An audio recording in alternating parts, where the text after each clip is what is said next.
नमस्कार, सभी पेंशन धारकों का स्वागत करते हैं एक बार फिर से हमारे इस YouTube चैनल पर।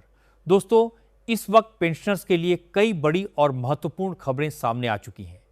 आज की वीडियो में हम बात करेंगे ईपीएफओ के नए फैसलों, ईपीएस 95 पेंशनर्स के लिए फ्री सुविधा, ईपीएफओ 3 8वें वेतन आयोग से जुड़े बड़े अपडेट और पेंशनरों की नई मांगों के बारे में। इसलिए वीडियो को अंत तक जरूर देखिए, क्योंकि हर अपडेट आपके लिए बेहद महत्वपूर्ण होने वाला है। देखिए, 15 पार्ट पर अब बेन पार्टी टेल किस तरह से। सबसे पहले बात करते हैं ईपीएफओ की बड़ी खुशखबरी की। कर्मचारी भविष्य निधि संगठन ने करोड़ों सदस्यों के लिए एक ऐतिहासिक फैसला लिया है। नए नियमों के तहत कई सेवाओं को पहले से अधिक आसान और डिजिटल बनाया जा रहा है। इसका उद्देश्य कर्मचारियों और ईपीएस पेंशनर्स को बेहतर सुविधा देना है, ताकि उन्हें अपने काम के लिए बार बार दफ्तरों के चक्कर न लगाने पड़े। इसी के साथ ईपीएफओ 3 को भी मंजूरी मिलने की खबर सामने आई है। नए डिजिटल फ्रेमवर्क के तहत पीएफ से जुड़ी सेवाओं को पूरी तरह आधुनिक और ऑटोमेटेड बनाया जाएगा। सदस्य ऑनलाइन क्लेम, ऑनलाइन निकासी और सेल्फ सर्विस जैसी सुविधाओं का लाभ पहले से कहीं अधिक तेज और सरल तरीके से उठा सकेंगे।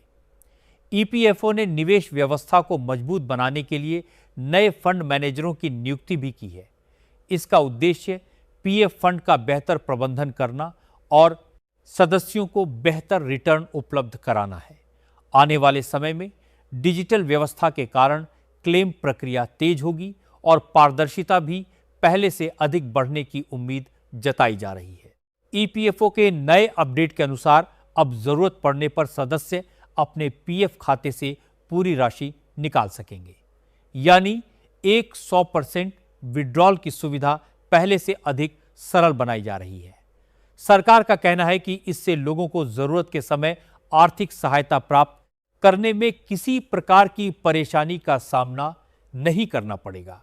अब बात करते हैं ईपीएस 95 पेंशनर्स के लिए सबसे बड़ी राहत की।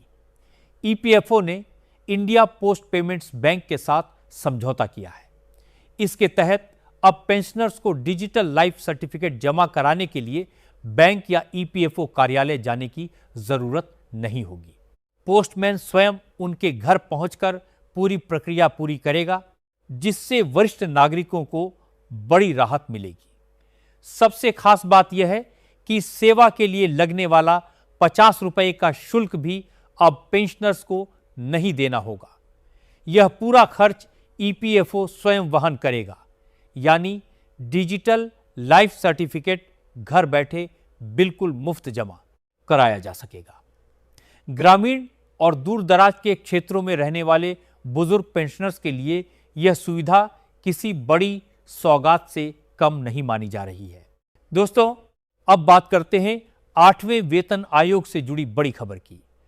इस समय देश भर के सरकारी कर्मचारी और शिक्षक इसकी सिफारिशों का इंतजार कर रहे हैं। विभिन्न कर्मचारी संगठनों द्वारा सरकार को लगातार सुझाव दिए जा रहे हैं, ताकि नए वेतन आयोग में वेतन, भत्तों और पेंशन से जुड़े महत्वपूर्ण बदलाव किए जा सके। शिक्षक संगठनों ने मांग की है कि एंट्री लेवल पर शिक्षकों की बेसिक सैलरी में बड़ा इजाफा किया जाए। साथ ही फिटमेंट फैक्टर को भी 7वें वेतन आयोग के 2.57 से बढ़ाकर लगभग 2.86 से 3 तक करने की मांग रखी गई है। यदि यह मांग स्वीकार होती है तो कर्मचारियों के वेतन में बड़ा उछाल देखने को मिल सकता है। अनुमानों के अनुसार यदि फिटमेंट फैक्टर बढ़ाया जाता है तो न्यूनतम वेतन लगभग 41 से लेकर 510 तक पहुंच सकता है। हालांकि अंतिम फैसला सरकार और वेतन आयोग की सिफारिशों पर निर्भर करेगा। फिलहाल कर्मचारी संगठनों की ओर से लगातार बेहतर वेतन संरचना की मांग उठाई जा रही है। केवल वेतन ही नहीं, बल्कि हाउस रेंट अलाउंस यानी एचआरए और अन्य भत्तों में भी बढ़ोतरी की मांग की गई है। कर्मचारियों का कहना है कि महंगाई लगातार बढ़ रही है, इसीलिए बड़े शहरों में रहने वाले कर्मचारियों के लिए वर्तमान भत्ते पर्याप्त नहीं हैं। इसीलिए वजह से नए वेतन आयोग में इन भत्तों की समीक्षा की मांग तेज हो गई है। इसके अलावा 10, 20 और 30 वर्ष की करियर प्रोग्रेशन स्कीम को अधिक प्रभावी बनाने तथा वार्षिक वेतन वृद्धि 3% से बढ़ाकर 5% करने की मांग भी रखी गई है। यदि इन मांगों पर सकारात्मक फैसला होता है तो लाखों सरकारी कर्मचारियों और शिक्षकों को सीधा लाभ मिल सकता है। अब बात करते हैं हमीरपुर से आई बड़ी खबर की। यहां सेवानिवृत्त कर्मचारी एवं पेंशनर्स एसोसिएशन ने प्रधानमंत्री के नाम 10 सूत्रीय सामूहिक याचिका अभियान शुरू किया है। संगठन की प्रमुख मांग है कि पुराने पेंशनर्स के साथ किसी प्रकार का भेदभाव नहीं किया जाए और उन्हें भी 8वें वेतन आयोग के दायरे में शामिल किया जाए। बैठक में पेंशनर्स ने वित्त विधेयक 2025 और पेंशन से जुड़े विभिन्न मुद्दों पर भी अपनी नाराजगी जताई। उन्होंने कहा कि 8वें वेतन आयोग के नोटिफिकेशन में पेंशनर्स से जुड़े कई महत्वपूर्ण विषयों को शामिल नहीं किया गया है, इसीलिए सरकार को इस दिशा में जल्द सकारात्मक कदम उठाने चाहिए। एसोसिएशन ने पुरानी पेंशन योजना बहाल करने, कोरोना काल के दौरान रोके गए 18 महीने के डीए और डीआर का भुगतान करने तथा वरिष्ठ नागरिकों के लिए रेल किराए में 50% छूट दोबारा शुरू करने जैसी महत्वपूर्ण मांगें भी सरकार के सामने रखी हैं। इन मांगों को लेकर पेंशनर्स लगातार आवाज उठा रहे हैं।